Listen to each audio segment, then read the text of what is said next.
제주도가 유네스코 상관항, 즉 생물권 보전지역, 세계 자연유산, 지질공원인 것 아셨나요? 이 멋진 지위의 이유를 모른다면 제주는 그저 예쁜 사진 명소에 그칠 것입니다. 아는 만큼 보인다는 말처럼 땅의 탄생을 알면 숨은 보물이 보이기 시작합니다.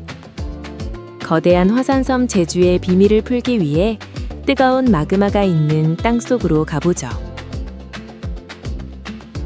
마그마는 엄청난 고온과 고압 상태에 짓눌려 있습니다. 기체 성분들도 압력 탓에 액체처럼 압축되어 마그마 속에 녹아있다는 점이 놀랍죠. 마치 뚜껑을 따기 전에 탄산음료 병속과 같습니다. 마그마가 지표 틈을 만나면 압축된 가스는 본래 기체로 돌아가려 급격히 팽창합니다. 이것이 바로 우리가 아는 화산 폭발의 실체입니다. 폭발 시 액체 상태던 가스가 순식간에 기체가 되며 용암을 잘게 찢어 비산시킵니다. 이때 팝콘처럼 부풀어 공중에서 빠르게 식은 가벼운 돌이 스코리아, 즉 송이입니다. 구멍이 숭숭 뚫린 이유는 그 자리에 머물던 가스가 빠져나갔기 때문입니다. 가스가 빠진 후 흘러나온 액체가 용암이며 굳어 검고 단단해진 것이 현무암입니다.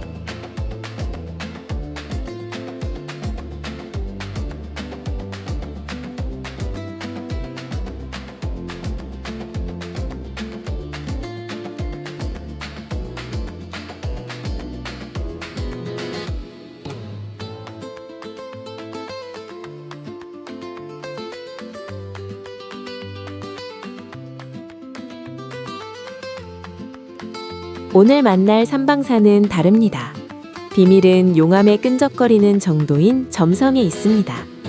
현무암이 묽은 반죽 같다면 삼방산 용암은 규소가 많아 끈적한 수제비 반죽 같죠.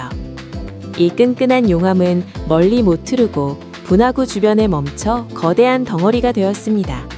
그래서 삼방산은 용암의 무게로 분화구를 막은 독특한 종 모양의 용암돔이 된 것입니다. 삼방산의 바위는 아주 묵직하고 단단합니다.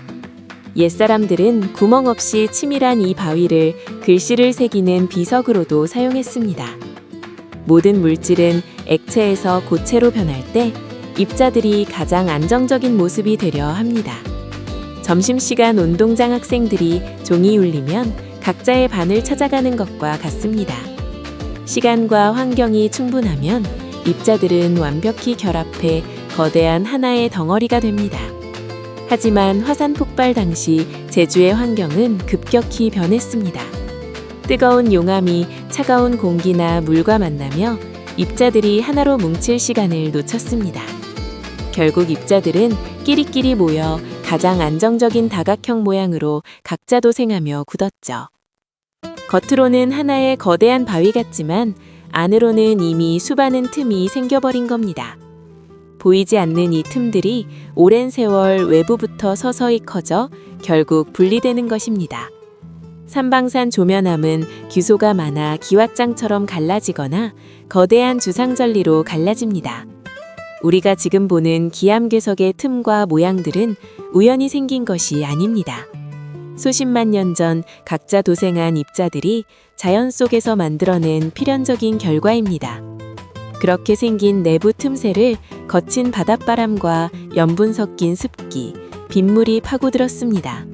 수분이 증발하고 남은 염분 결정이 커지면서 약한 부분은 떨어져 나갔습니다.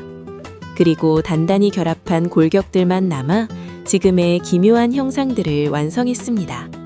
바위의 인내가 우리의 삶과 만날 때 이는 나를 위로하는 자연산 수석이 됩니다.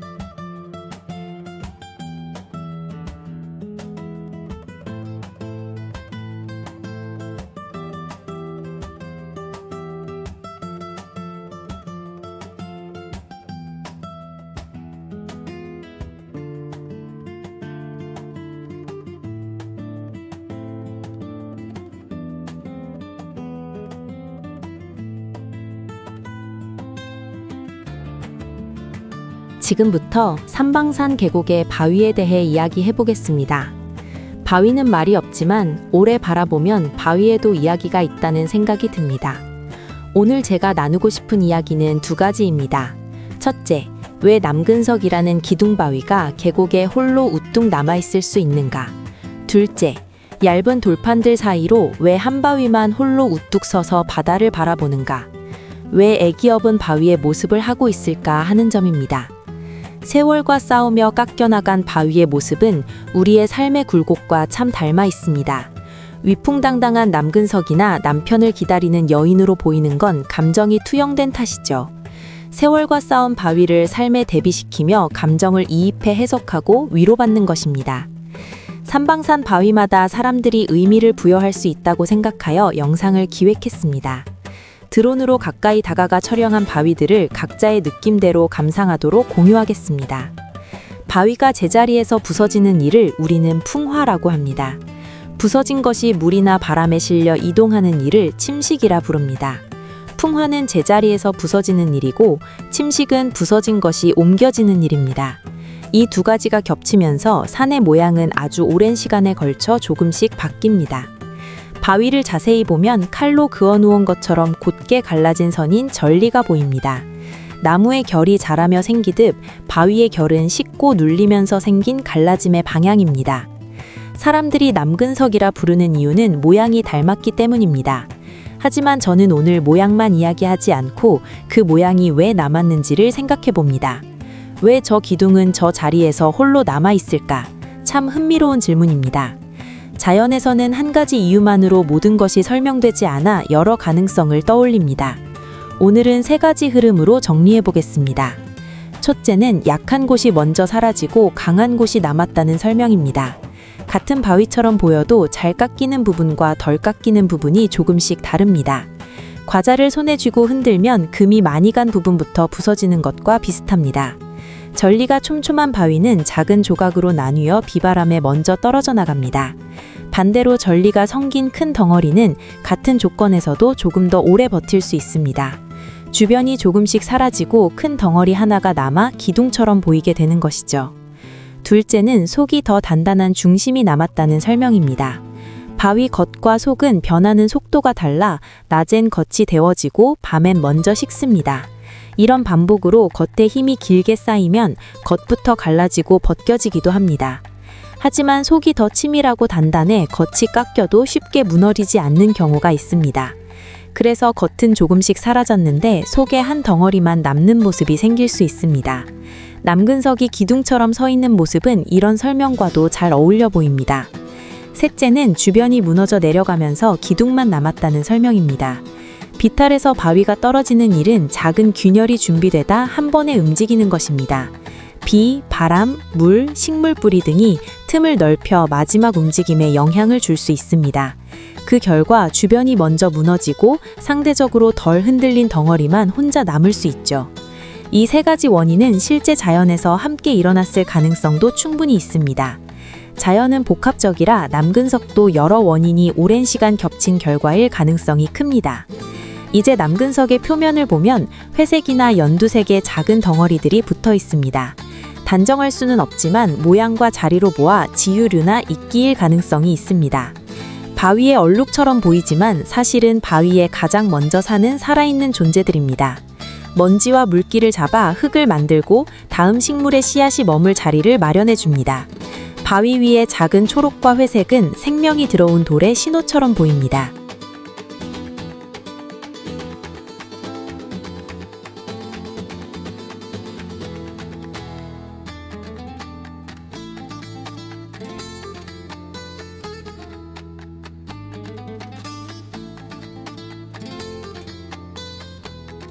이제 남근석 뒤편, 기왓장처럼 얇은 돌들이 보이는 구간으로 넘어가겠습니다. 얇은 판이 겹겹이 갈라진 모습은 단순히 우연히 예쁘기만 한 장면은 아닙니다. 저는 그 모습에서 바위가 어떻게 늙어가는지가 잘 드러난다고 느꼈습니다. 삼방산 조면암은 규소가 많아 기왓장이나 거대한 주상절리로 갈라지는 특징이 있죠. 기암괴석의 모양은 입자들이 오랜 세월 각자 도생하며 만든 필연적인 결과입니다. 얇은 판이 만들어지는 이유인 박리는 껍질이 벗겨지는 현상입니다. 양파 껍질이 겹겹이 벗겨지듯 바위도 표면이 얇게 떨어져 나갈 수 있습니다. 온도차가 반복되면 바위의 겉은 더 빨리 변하고 속은 천천히 변하게 됩니다. 이런 겉면의 변화는 생성 당시 만들어졌던 각자 도생을 위한 틈에 영향을 미칩니다. 겉과 속이 같이 움직이지 못하면 긴장이 쌓이고 이는 금으로 나타납니다. 여기에 삼방산의 바닷바람이 더해져 소금이 물과 함께 틈으로 들어갑니다.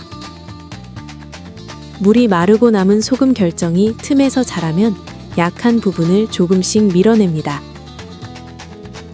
그러면 얇게 벗겨지기 쉬운 부분은 더욱 빠르게 약해질 수 있습니다. 금이 이어지면 바위 겉부터 얇은 판처럼 떨어지며 기와장 같은 돌판이 생깁니다.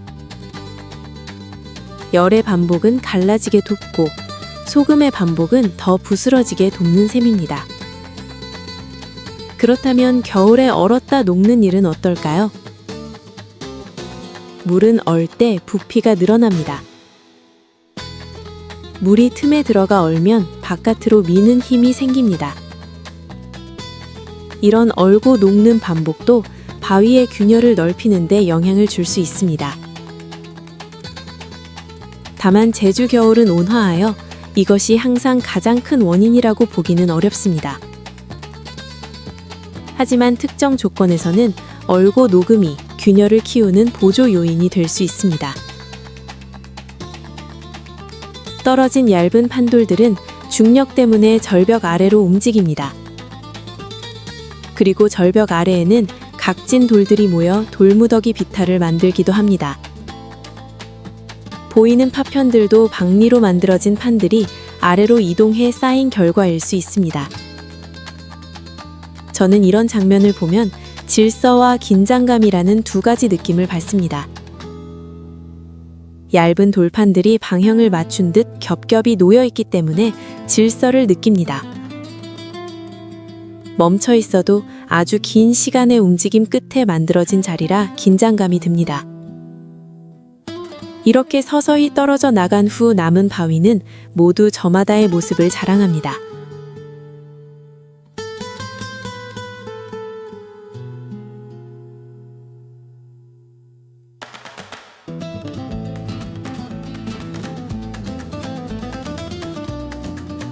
애기업은 엄마 바위는 제가 형상을 보고 감정으로 붙인 개인적인 이름입니다. 저는 그 형상에서 엄마가 아기를 업고 바다를 바라보는 모습을 떠올렸습니다.